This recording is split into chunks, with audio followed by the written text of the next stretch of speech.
देखिए प्यारे विद्यार्थी ध्यान दें, जिस घड़ी का आपको बेसब्री से इंतजार था कि साथियों कि हमारा हिंदी त्रैमासिक पेपर कब होगा, तो एकदम बहुत जस्ट टाइम आ चुका है आपका।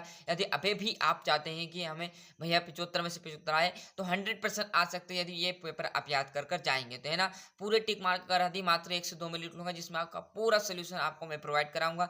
यदि कोई और भी पेपर आएगा, क्योंकि अलग अलग जिलों में अलग अलग पेपर हो रहे हैं, तो वो भी मैं आपको प्रोवाइड कराऊंगा, भले टाइम कम बचा है। तो आप चैनल पर एक्टिव रहिएगा, चैनल चैनल सब्सक्राइब और अधिक से अधिक वीडियो को शेयर जरूर कीजिएगा, है ना।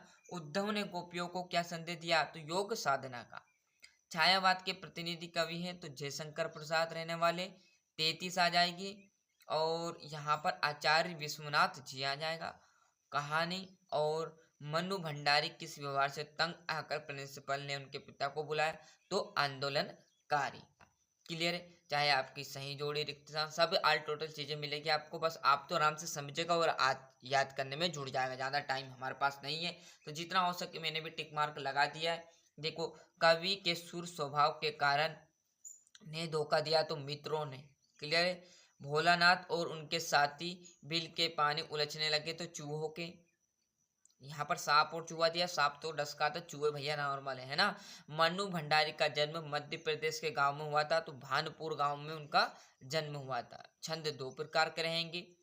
सांख्य भाव आ जाएगा। बाल गोविंद भगत के ही गीत गाते और उन्हीं के आदर्श पर चलते, तो कबीर आ जाएगा। जैसे हम यहाँ से जूम करेंगे थोड़ा सा, तो आपके यहाँ पर सही जोड़ी देखिएगा, वो भी आ जाएगी।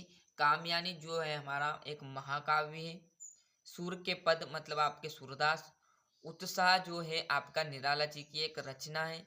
और एक और जो रचना है यहाँ पर निराला इधर दे दिया, आप रचना इधर दे रहा, अट नहीं रही है ना। राम लक्ष्मण परशुराम जो संवाद है वो आपका तुलसीदास जी का है। और आत्मकथ्य है जयशंकर प्रसाद। क्लियर है। और जैसे हम इस पेज पर आएंगे, तो ये आपका यहाँ पर आप देखोगे सत्या सत्य आ जाएगा। क्या है, आत्मकथा कविता पहली बार हंस पत्रिका में प्रकाशित हुई, यह बात बिल्कुल सत्य रहने वाली है। बाल गोविंद भगत के गीतों में प्रभु मिलन का भाव देखने को मिलता है, सत्य। यह आपका सत्य रहेगा। रामचरितमानस एक खंड काव्य है, यह बात गलत है, क्योंकि रामचरितमानस एक महाकाव्य मतलब बड़ा है। एकांकी में अंक रहेंगे, तो 4 अंक, है ना। थोड़ा सा जूम आउट कर देते हैं। और जैसे यहाँ पर हम एक शब्द एक वाक्य में देखेंगे, तो सूरदास भक्ति काल की किस शाखा के कवि हैं, तो कृष्ण भक्ति शाखा के। रामचरितमानस का प्रमुख छंद चौपाई है। आधुनिक हिंदी गद्य का विकास किस युग से प्रारंभ हुआ, भारतेंदु युग से, है ना। और स्वयं के लिए आ जाएगा। ऑल टोटल चीजें मिलेगी, फनी टाइम आपका मात्र 1 से 2 मिनट लूंगा, जिसमें पूरा सोल्यूशन आपका प्रोवाइड हो रहा है। क्लियर है। यहाँ से जो क्वेश्चन आपके 2-2 नंबर करेंगे, अब ये क्वेश्चन कहाँ मिलेंगे, ये क्वेश्चन यदि आपको जानना है, तो क्लास 10th प्लेलिस्ट 2024-25 हिंदी के नाम से डली हुई है प्लेलिस्ट, वहाँ सारे व्याकरण के क्वेश्चन आपको मिल जाएंगे। और 100% में से आपका 80% क्या आएगा, व्याकरण आती है हिंदी में। जैसे यहाँ पर लिखा हुआ देखो, रीतिकाल का समय कब से कब तक माना गया, तुलसीदास जी की 2 काव्यगत विशेषता। अब यहाँ बीच में एक प्रश्न दे दिया, देखो ये आप कर लेना। और बाकी यहाँ पर कवि आत्मकथा लिखने से क्यों बचना चाहते, महाकाव्य खंड काव्य, आचार्य विश्वनाथ के अनुसार काव्य की परिभाषा, अतिशयोक्ति अलंकार, चौपाई, नाटक, गद्य, स्वयं प्रकाश जी, नेताजी, है ना। और बाल गोविंद भगत की चरित्र की विशेषताएं, मुहावरा लोकोक्ति मूत्र। मैंने कहा ना 100% में से आपकी कम से कम 80% क्या आती है, आपकी व्याकरण आती है। क्लियर। बाकी 2 से 4 से 5 प्रश्न आपके बस पूछे जाते हैं हिंदी में। जैसे यहाँ पर ये प्रश्न आ गया, यहाँ पर प्रश्न आ गया, ये अनुच्छेद है। और यहाँ से 19वें से आपका संदर्भ प्रसंग सहित वाक्य करनी रहेगी। देखिएगा, निम्नलिखित पद्यांश का आपको संदर्भ प्रसंग और भावार्थ लिखना, मतलब इसी में से आपकी संदर्भ लिखना, इसी में से प्रसंग और इसी में से ही वाक्य, ये तत्व आ जाएगा।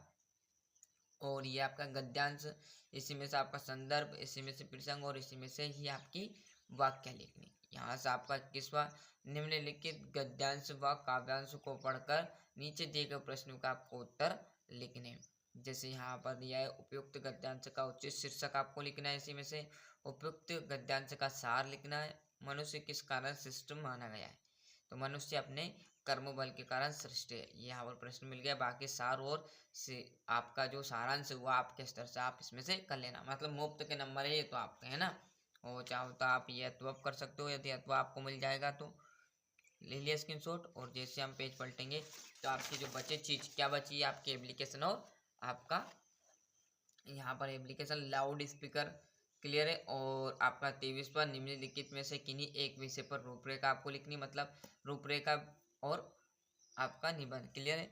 यदि ब्लर मार रहा तो एक बार क्वालिटी आप बढ़ा लेना, फिर